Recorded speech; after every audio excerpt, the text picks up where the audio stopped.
우리 어머니 이해순 권사님께서 화초를 참 많이 기르시잖아요. 그런데 그 많은 꽃들 중에서 좀 기르고 싶으셔도 기르지 못하는 꽃들이 좀 있어요. 바로 진딧물 때문입니다. 진딧물.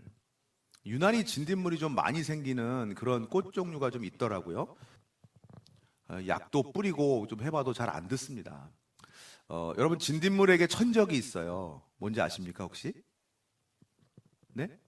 네, 맞아요. 바로 무당벌레입니다. 무당벌레. 이 무당벌레가 진딧물을 잡아먹습니다.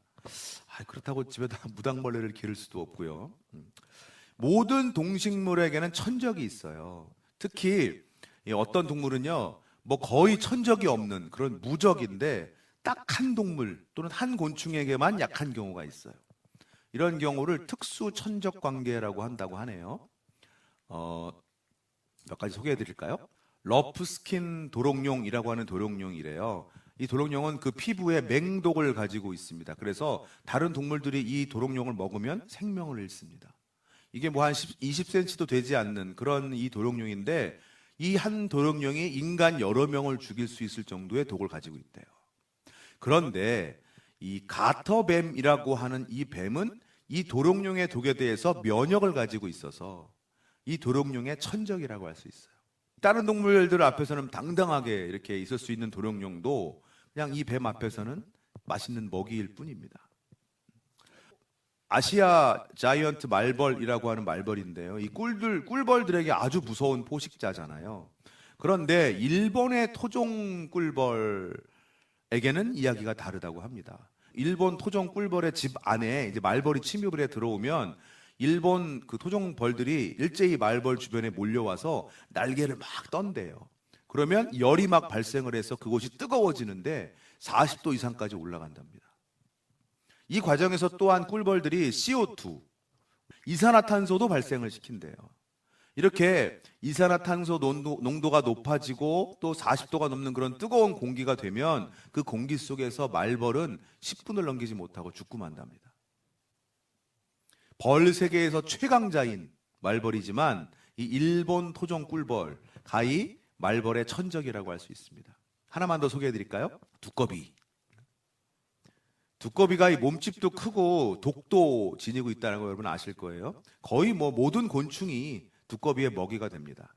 그런데 에포미스 풍뎅이라고 하는 곤충이 있는데 이 곤충의 유충이 곤충이면서도 두꺼비를 먹이로 삼는 놀라운 곤충이라고 합니다. 에포미스 풍뎅이 유충은요, 더듬이하고 입 주변을 막 흔들면서 도깨비가 아니죠. 두꺼비를 유인한답니다. 그리고 두꺼비가 입을 벌리고 풍뎅이를 탁 먹으려고 하는 순간에 재빠르게 먼저 그걸 갈고리처럼 생긴 턱으로 두꺼비 혀를 탁 물어버린대요. 그리고는 조금씩 두꺼비의 체액도 빨아먹고 두꺼비의 살까지 먹어 치운대요. 그래서 결국 두꺼비는 뼈만 남는답니다. 두꺼비에게 이 에포미스 풍뎅이 아주 무서운 천적이죠. 아주 강하고 또 무서울 것이 없는 동물들에게도 그 앞에만 서면 작아지는, 그 앞에만 서면 목숨까지 위태로워지는 그런 무서운 천적이 있어요. 여러분, 우리들의 신앙에도 천적이 존재한다는 거 아세요? 우리 신앙에도 약점이 있습니다. 오늘 본문에 나오는 예수님을 찾아온 사람에게도 그랬어요. 그에게도 아주 치명적인 약점, 치명적인 천적이 있었어요. 자, 오늘 본문 누가복음 18장 18절 함께 읽어볼게요. 어떤 관리가 물어 이르되 선한 선생님이여 내가 무엇을 하여야 영생을 얻으리이까. 꽤 높은 직책을 가진 관리인데 이 관리 한 명이 예수님을 찾아왔어요. 그에게 풀리지 않는 고민거리가 있었기 때문이에요. 그것은 어떻게 하면 내가 영생을 얻을 수 있을까 하는 거였어요. 그의 질문에 대해서 예수님께서 대답하십니다. 20절 다시 읽어볼게요. 네가 계명을 안 하니 간음하지 말라, 살인하지 말라, 도둑질하지 말라, 거짓 증언하지 말라, 네 부모를 공경하라 하였느니라. 좀 의외의 대답이지 않습니까? 영생은 어떻게 얻는 거죠?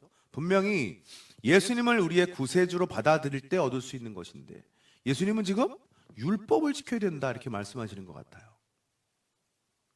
여러분, 사실 이 말씀은 예수님께서 이 관리가 어떤 생각을 가지고 이 질문을 하고 있는지를 아시기 때문에 하신 말씀이에요. 이 사람은 당시 그 유대인들 대부분이 그러했듯이 율법을 잘 지켜야 영생을 얻는다라고 생각하고 있었어요. 그래서 예수님께서는 그 생각을 깨주시기 위해서 오히려 먼저 이렇게 말씀하신 거예요.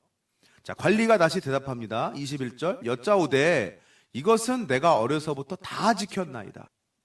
이 관리는 자기가 율법을 어려서부터 잘 지켰다는 거예요. 예수님이 말씀하세요. 22절, 예수께서 이 말을 들으시고 이르시되 내게 아직도 한 가지 부족한 것이 있으니 내게 있는 것을 다 팔아 가난한 자들에게 나눠주라.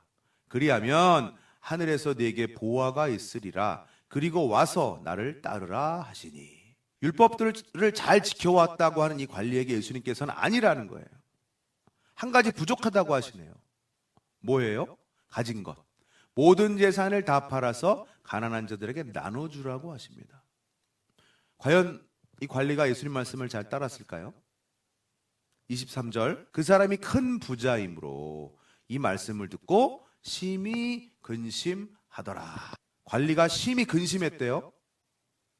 똑같은 이야기를 담고 있는 병행본문 마태복음 19장 22절에 보면 이 관리가 이렇게 근심하면서 예수님을 떠났다고 기록되어 있어요. 관리는 예수님을 떠나버렸어요. 왜요? 그 사람이 큰 부자이므로. 큰 부자였던 이 관리는 재산을 팔아서 다 가난한 사람들에게 나눠주고 예수님을 따르라고 하신 그 예수님 말씀을 따르지 못했어요. 재물에 대한 미련을 버리지 못했기 때문에. 이 관리에게 있어 신앙의 천적은 재물이었습니다. 이 사람은 나름대로 율법을 잘 지키며 살아왔다고 자부했지만 그에게 재물만큼은 절대로 포기할 수 없는 거였어요. 그래서 이 관리에게 재물은요, 그의 신앙을 방해하는 최고의 방해물이었습니다.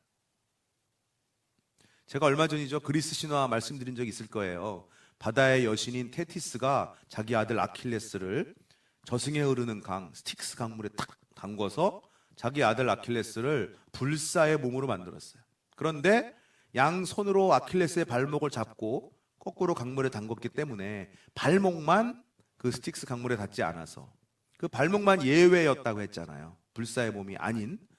그래서 트로이 전쟁에서 아킬레스는 결국 그 유일한 약점이었던 힘줄 부분에 화살을 맞고 그로 인해서 결국은 죽임을 당합니다.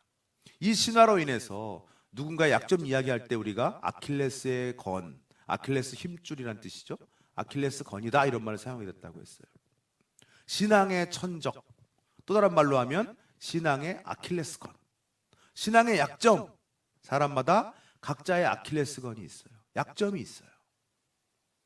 오늘 본문에 나오는 이 관리의 아킬레스 건은, 천적은, 약점은 재물이었죠. 아마도 가장 많은 사람들의 신앙의 그 아킬레스 건이 아마 재물일 겁니다. 돈 문제에 있어서만은 양보할 수가 없는 거예요. 신앙생활 열심히 잘하다가도 돈에 관한 것에 있어서만큼은 우리가 성경 말씀대로 잘 살질 못해요. 또 어떤 사람에게는 신앙의 아킬레스건이 자녀예요. 자녀를 너무 사랑하고 자녀에 대한 정성이 너무 극진해서 자신의 신앙, 또 더 나아가서 가족 신앙, 전체의 신앙을 망치기도 하는 경우가 있다고요. 성경 속에서 자녀가 신앙의 아킬레스건이었던 사람들이 꽤 나오는데 그중 한 명이 다윗 왕입니다. 여러분, 다윗 왕은 전반적으로 얼마나 훌륭한 신앙을 가진 사람이에요. 하지만 자녀 문제에 있어서는 다윗답지 못했어요. 다윗의 아들이었던 암몬이 그의 배다른 누이였던 다말을 범하였을 때 다윗이 그냥 혼자서만 화를 막 냈을 뿐이지 아무런 수습을 하지 않았어요. 암몬을 엄하게 징계하고 가르쳤어야 되는데 그러지 않았습니다. 그래서 결국은 이 일이 화근이 돼서 다윗의 아들들로 인해서 앞으로 다윗은 큰 아픔을 겪게 돼요. 다말의 오라버니였던 압살롬이 암몬을 비롯한 형제들을 다 죽이고 아버지 다윗의 왕권까지 빼앗죠. 그리고 결국은 나중에 이 압살롬마저도 죽게 됩니다. 이 다윗에게는 자녀에 대한 그 사랑이 오히려 큰 약점이 된 거예요. 아킬레스건이었어요. 여러분, 당연히 내 자녀들 사랑해야죠. 극진히 돌봐줘야죠. 하지만 그렇다고 해서 자녀들을 예수님보다 더 앞세워도 되는 건 아닙니다. 말씀보다 더 사랑해서는 안 되는 거예요. 하나님의 말씀과 예수님의 가르침에 부합하는 방법으로 자녀를 사랑하고 돌봐야죠. 또 어떤 사람에게는요, 신앙의 이 아킬레스건이 지식인 사람이 있어요. 지식. 가지고 있는 지식이 너무 많아서, 가지고 있는 정보가 너무 많아서 하나님 잘 섬기지 못하고 말씀 잘 지키지 못하는 사람들이 있습니다. 성경에서는 바리새인들이 그렇죠. 왜 바리새인들이 예수님을 메시아로 받아들이지 못했을까요? 그렇게 성경에 능통한 사람들이, 그들이 목숨처럼 받들던 그 율법에 이런 구절이 있어요. 신명기 21장 23절, 나무에 달린 자는 하나님께 저주를 받았음이니라. 예수님은 나무 십자가에 달리셨어요. 바리새인들에게 예수님은 그래서 저주를 받은 자인 거예요. 아니, 어떻게 메시아가, 어떻게 하나님의 아들이라는 사람이 저주를 받을 수 있냐는 거죠. 그래서 그들은 예수님을 받아들이지 못했습니다. 물론 이 이유 때문만은 아니지만요, 그들이 가지고 있던 그 지식이 오히려 그들에게 걸림돌이 된 겁니다. 하나님의 아들이신 예수님을 믿지 못하게 된 그들의 아킬레스건이 됐어요. 또 어떤 때는 건강이 아킬레스건이 되기도 해요. 제가 요즘 그런 것 같아요. 제가 비염이 심해서 자꾸 목소리가 이렇게 안 나오고, 목소리가 허리도 안 좋고 목도 안 좋고 발바닥, 발목 안 좋고 이렇다 보니까요, 제 평소 신앙생활 또 목회에 분명히 지장이 생기고 있습니다. 여러분, 건강관리도 신앙관리입니다. 저도 이번에 말씀을 준비하면서 제 건강관리에 좀 더 노력해야겠다는 생각을 했는데요, 여러분, 이 외에도 각 사람들에게는 수많은 신앙의 아킬레스건들, 약점들이 존재합니다. 게으름을 이기지 못해서, 잠이 너무 많아서, 친구들을 너무 좋아해서, 또 어떤 분들은 술 때문에, 담배 때문에, 또 어떤 내 성격 때문에, 내 트라우마 때문에, 이런 여러 가지 문제들 때문에 신앙의 성장이 방해받는 경우가 많아요. 여러분들에게도 분명히 그런 약점이 있을 겁니다. 잘하다가도 그 문제만 나오면 일단 신앙을 뒤로 밀어버리는 것. 그 문제 앞에만 서면 하나님 말씀대로 행동하지 못하는 것. 여러분에게도 분명히 있을 거예요. 어느 교회에 여전도 회장님이 있었어요. 이분의 아킬레스건은 부동산이었습니다. 평소 교회에 막 헌신도 하고 열심도 하는 것 같은데, 이 아파트 관련된 일이라면 모든 것 뒤로 미루고, 심지어 교회 일도 미루고, 아파트 하나 당첨받겠다고 막 이리 뛰고 저리 뛰고 뛰어다녔어요. 근데 어느 날 여전도에 헌신 예배를 드리는 날이었는데, 이 여전도 회장님이 헌신 예배 이제 사회를 보기 위해서 강단에 딱 섰어요. 그리고 찬송가를 딱 펴고는 미소를 지으면서 이렇게 말했답니다. 자, 우리 다 같이 찬송가 105동을 부르겠습니다. 여러분 최고의 관심사는 뭡니까? 거기에 너무 몰두하면요, 여러분의 신앙이 분명히 영향을 받아요. 나는 그거 약점 그거 하나 빼고는 문제 없습니다. 그것만 아니면 다른 건 내가 잘하고 있는데요. 아니에요, 여러분. 작은 문제가 아닙니다. 그 한 가지 약점 때문에 여러 가지 여러분의 신앙 전체가 흔들리고, 더 나아가서 여러분 가족 전체의 신앙이 무너질 수도 있어요. 삼손의 아킬레스건이 뭐였죠? 그렇습니다. 여자였어요. 삼손이 일생 내내 평생 동안 하나님의 사명을 무시했던 건 아니에요.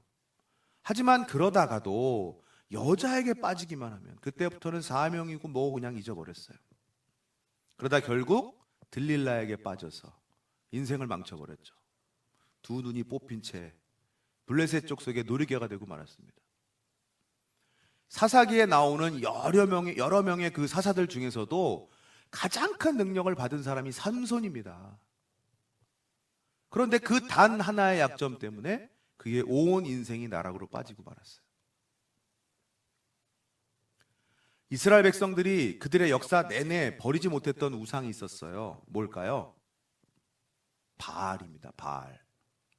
왜 그렇게까지 이스라엘 백성들은 바알을 버리지 못했을까요? 그렇게 하나님께 혼나고 징계도 받고 혼나고 벌도 받으면서 끝까지 멸망하기까지 바알 신을 떠나지 못했어요. 왜 그랬을까요?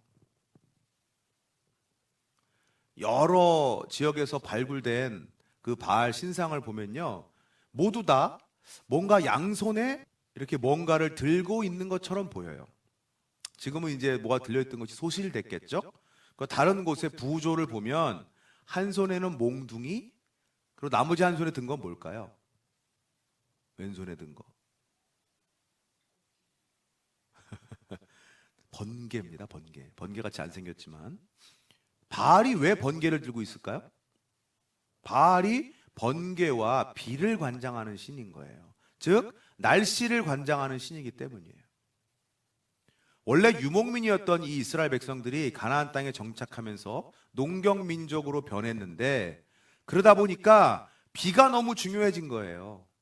그래서 비를 관장하는 신인 바알을 따르게 된 거예요. 즉, 이 먹고 사는 문제에 관련되어 있기 때문에 그렇게 바알을 버리지 못한 겁니다. 지금 우리에게도 어쩌면 가장 기본적이면서도 가장 중요한 것, 먹고 사는 문제 아니겠어요? 하지만 그렇다고 해서 그 먹고 사는 일에 올인해서 신앙을 등한시한다면 여러분의 영혼은 절대로 건강해질 수 없습니다. 이스라엘 백성들도 그 풍요로운 환경을 누리게 됐지만 그들의 영혼이 병들었고 결국 하나님으로부터 버림을 받았어요. 사랑하는 여러분, 아무리 중요한 것도 하나님만큼은 아닙니다. 아무리 필요한 것도 하나님보다 우선돼서는 안 됩니다. 하나님보다 앞세우는 것들, 하나님보다 더 사랑하는 것들은 결국은 여러분의 아킬레스건이 돼요. 여러분의 신앙을 무너뜨리는 천적이 돼요. 왜냐하면 그 약점을 노리고 공격해오는 놈이 있기 때문이죠. 사도행전 4장 33절에서 35절까지를 다 같이 한번 읽어볼까요? 사도들이 큰 권능으로 주 예수의 부활을 증언하니 무리가 큰 은혜를 받아 그 중에 가난한 사람이 없으니 이는 밭과 집 있는 자는 팔아 그 판 것을 값을 가져다가 사도들의 발 앞에 두매 그들이 각 사람의 필요를 따라 나누어 줌이라. 초대교회 당시에 각각 자기 재물에 대한 미련이 없어서 서로 나누고 베풀다 보니까 가난한 사람이 없었대요. 그들에게 재물이 더 이상 약점이 될 수 없었던 거죠. 자, 그런데 한 부부에게는 예외였습니다. 사도행전 5장 1절에서 2절, 아나니아라는 사람이 그의 아내 삽비라와 더불어 소유를 팔아 그 값에서 얼마를 감춤해 그 아내도 알더라. 얼마만 가져다가 사도들의 발 앞에 두니. 재산을 팔아서 가난한 사람들을 위해서 막 내어주는 그 성도들을 보니까 멋있게 보였는가 봐요. 그래서 이 부부도 그렇게 하고자 했는데, 하지만 사람들에게 칭찬은 받고 싶으면서도 재물은 아까웠어요. 미련을 버리지 못했어요. 그래서 말로는 재산을 팔아서 다 내놓았다고 하면서 몰래 얼마를 숨긴 거예요. 이 사실을 안 베드로가 아나니아에게 이렇게 얘기합니다. 5장 3절에서 4절. 베드로가 이르되 아나니아야, 어찌하여 사탄이 내 마음에 가득하여 네가 성령을 속이고 땅값 얼마를 감추었느냐? 땅이 그대로 있을 때는 네 땅이 아니며 판 후에도 네 마음대로 할 수가 없더냐? 어찌하여 이 일을 네 마음에 두었느냐? 사람에게 거짓말한 것이 아니요 하나님께로다. 아나니아의 마음에 뭐가 가득하다고요? 사탄이 가득하대요. 여러분, 재물에 대한 미련, 재물에 대한 욕심이 그의 마음에 사탄이 가득하게 만드는 통로가 된 거예요. 낙타와 아라빈 얘기 여러분 아시죠? 이 사막의 어느 밤 아라빈이 작은 천막 안에서 잠을 자고 있었는데 밤이 깊어지니까 밖에서 자고 있던 낙타가 주인님 너무 추워서 그런데 이 코만 좀 넣으면 안 될까요?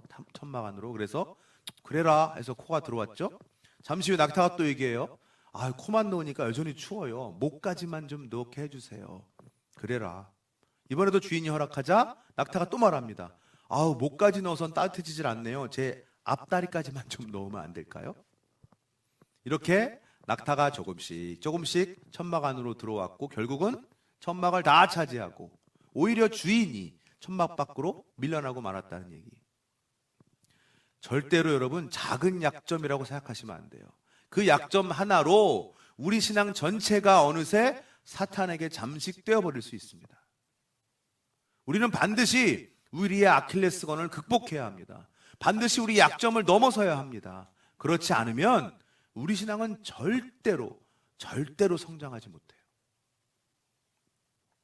어느 날 아브라함에게 하나님께서 찾아오셔서 청천벽력 같은 명령을 내리세요. 창세기 22장 2절, 여호와께서 이르시되 내 아들 내 사랑하는 독자 이삭을 데리고 모리아 땅으로 가서 내가 내게 일러준 한 산 거기서 그를 번제로 드리라.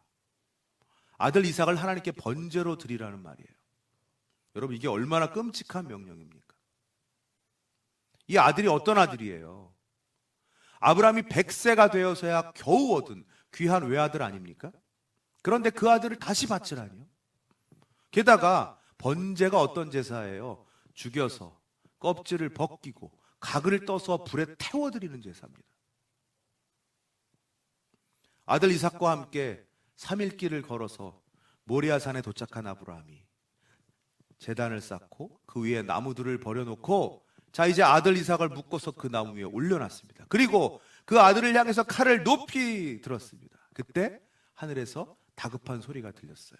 창세기 22장 11절에서 12절, 여호와의 사자가 하늘에서부터 그를 불러 이르시되 아브라함아 아브라함아 하시는지라. 아브라함이 이르되 내가 여기 있나이다 하매 사자가 이르시되 그 아이에게 네 손을 대지 말라. 그에게 아무 일도 하지 말라. 내가 네 아들 네 독자까지도 내게 아끼지 아니하였으니 내가 이제야 내가 하나님을 경외하는 줄을 아노라. 여러분, 이후로는요, 하나님께서 아브라함을 시험하셨다는 말이 더 이상 성경에 나오지 않아요. 아브라함의 신앙이 경지에 오른 거예요. 아브라함이 아들 이삭을 사랑하지 않았습니까? 너무 사랑했죠. 100살에 얻은 귀한 독자예요. 그런데 어떻게 그 아들을 번제로 드리려고 할 수 있었을까요? 사랑하는 아들이지만 하나님보단 덜 사랑했으니까. 하나님을 더 사랑했으니까요. 아들에 대한 사랑보다 하나님의 명령을 더 우선했으니까요. 여러분, 여러분의 이삭은 무엇입니까? 말 그대로 자녀일 수도 있고 돈일 수도 있습니다. 친구일 수도 있고 건강이나 지식일 수도 있어요. 잠자는 걸 수도 있고 음식이나 술이나 담배일 수도 있습니다. 여러분, 이런 것들을 하나님보다 더 사랑하고 계시진 않습니까? 말은 아니라고 하지만 만약 이것들을 자제할 수 없다면, 하나님을 위해서, 신앙을 위해서 포기할 수 없다면 하나님보다 더 사랑하는 거예요. 바알은 히브리어로 주인이란 뜻이에요. 이스라엘 백성들은 먹고 사는 문제니까 어쩔 수 없다고 말했을지 모르지만 그들은 하나님이 아닌 바알 신을 바알 주인으로 삼은 겁니다. 우리는 절대 두 주인을 섬길 수 없다고 하셨어요. 하나님을 주인으로 섬기려면 다른 것들은 반드시 그 뒤에 둬야 됩니다. 열왕기상 17장에 보면 하나님께서 엘리야 선지자에게 이렇게 얘기하세요. 열왕기상 17장 1절, 길르앗에 우거하는 자 중에 디셉 사람 엘리야가 아합에게 말하되 내가 섬기는 이스라엘 하나님 여호와께서 살아계심을 두고 맹세하노니 내 말이 없으면 수년 동안 비도 이슬도 있지 아니하리라 하니라. 하나님께서 엘리야에게 뭐라고 하셨어요? 앞으로 수년 동안 비가 없을 것이다. 그래서 그 말을 엘리야가 지금 아합에게 전하고 있습니다. 실제로 그 뒤로 3년 동안 이스라엘에 비가 내리지 않았어요. 당시에 이스라엘 백성들이 섬기던 우상이 뭐였다고요? 바알. 바알이 무엇을 관장하는 신이라고요? 번개와 비, 날씨를 주관하는 신이에요. 그러면 이 비가 내리지 않은 3년 동안 이스라엘 백성들이 바알에게 기도했을까요? 안 했을까요? 엄청나게 기도했겠죠. 얼마나 간절하게, 얼마나 정성으로 극진하게 기도했겠습니까? 제물도 바치고. 하지만 여전히 비는 안 왔어요. 3년이 지나고 하나님께서 다시 엘리야에게 말씀하세요. 열왕기상 18장 1절, 많은 날이 지나고 제3년에 여호와의 말씀이 엘리야에게 임하여 이르시되 너는 가서 아합에게 보이라. 내가 비를 지면에 내리리라. 그리고 나서 좀 시간이 지난 후에 엘리야와 바알 선지자들과의 대결이 있었죠. 그 후에 열왕기상 18장 45절, 조금 후에 구름과 바람이 일어나서 하늘이 깜깜해지며 큰 비가 내리는지라. 여러분, 누가 진짜 비를 주관하는 분입니까? 누가 진짜 살아계신 신입니까? 누가 진짜 주인입니까? 여러분의 재물의 진짜 주인이 누구십니까? 여러분의 자녀의 주인은 누굽니까? 여러분의 건강, 지식, 지혜 누가 주셨습니까? 여러분이 먹고 마시는 음식과 음료는 누가 주셨나요? 그렇다면 우리는 누구를 가장 사랑해야겠습니까? 주신 것들입니까? 아니면 그것들을 주신 분입니까? 어느 목사님이 후배 목사님의 교회에서 설교를 하게 됐대요. 후배 목사님이 전화가 와서 설교 본문과 제목을 물어봤답니다. 목사님께서 시편 23편이 본문이고 제목은 여호와는 나의 목자 그랬대요. 그랬더니 후배 목사님이 제목이 뒤에 더 있는 줄 알고 목사님 그 다음은요? 선배 목사님이 이제 그거면 됐지 뭐가 더 필요해. 그리고 전화를 끊었대요.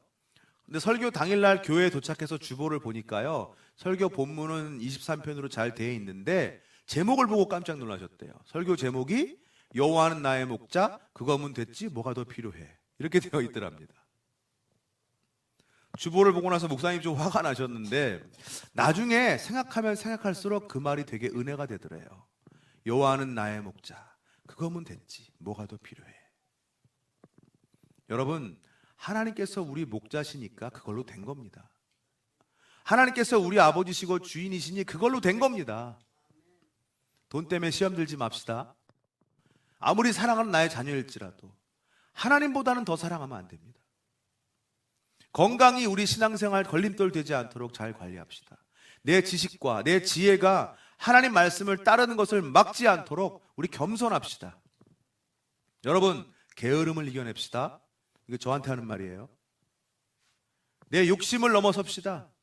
친구도 좋지만 우리의 가장 좋은 친구가 예수님이란 거 잊지 맙시다. 술, 담배, 하나님의 은혜에 은한 기쁨에 의하면 은혜로 인한 그 기쁨에 의하면 아무것도 아닙니다. 사랑하는 여러분, 여러분으로 하여금 멈칫하게 만드는 약점이 무엇입니까? 여러분의 신앙의 성장을 방해하는 것이 뭐가 있습니까? 그 앞에만 서면 하나님이 보이지 않고 그 앞에만 서면 하나님 말씀이 들리지 않는 여러분의 신앙의 천적은 무엇입니까? 이겨내지 못하면 신앙의 성장은 없습니다. 아니, 퇴보합니다. 무너집니다. 여러분 이겨냅시다. 하나님을 가장 사랑해야 됩니다. 하나님이면 돼요. 여러분의 약점을 딛고 일어나서 한 걸음 한 걸음 성큼성큼 성장해가는 저와 여러분 되기를 진심으로 소망합니다. 아멘. 기도하겠습니다.